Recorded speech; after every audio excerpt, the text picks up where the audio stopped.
ज्येष्ठ मास की कृष्ण पक्ष की एकादशी का नाम है अपरा एकादशी।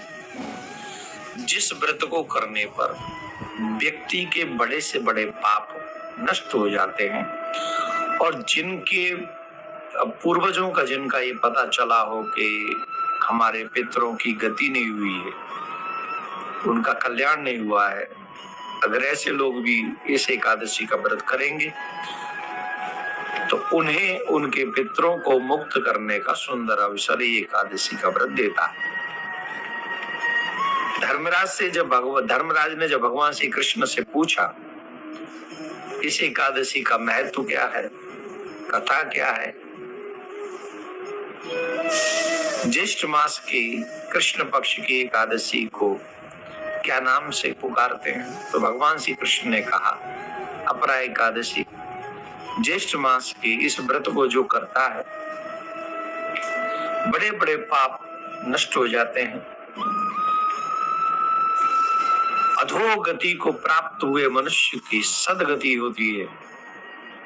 इवन अगर कोई व्यक्ति ये व्रत करता है तो मोक्ष तक का मार्ग ये एकादशी व्रत कराता है।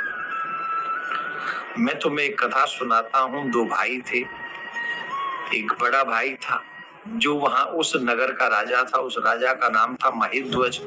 उसका छोटा भाई था वज्रध्वज। पर छोटा भाई बड़ा दुष्ट था, उसका स्वभाव बड़ा दुष्ट प्रकृति का था। बड़ा भाई जो था, जो राजा था, बहुत धार्मिक प्रवृत्ति का था, बहुत ही अच्छा था।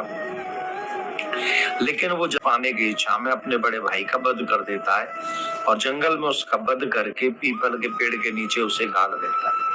वो वहीं पर प्रेत बन जाता है, प्रकट हो जाता है और आने वाले लोगों को आके वो डराता है जो भी उस मार्ग से जाते हैं। तो एक बार वहां पर एक ऋषि, धौम्य नाम के ऋषि वहां होके निकले, तो उन्होंने उस बात को समझा, उस दर्द को समझा और उन्होंने इसी एकादशी के व्रत को किया।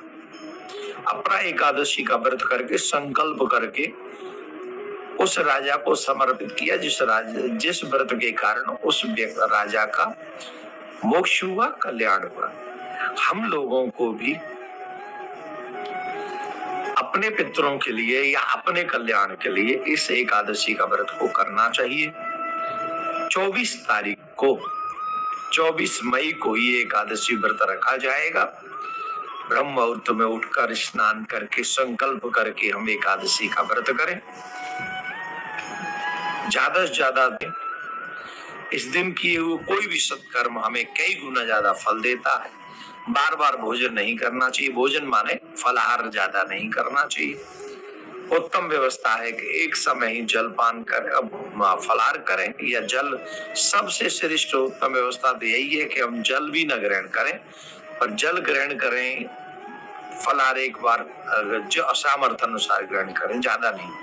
25 तारीख को इसके पारायण का समय होगा और 25 तारीख को जो इसके पारायण का समय है वो 5:31 से लेके 8:35 तक रहेगा। तो आप लोग पारायण भी करें, ज्यादा प्रिया कांजू की सेवा करें, पूजा करें, भजन करें।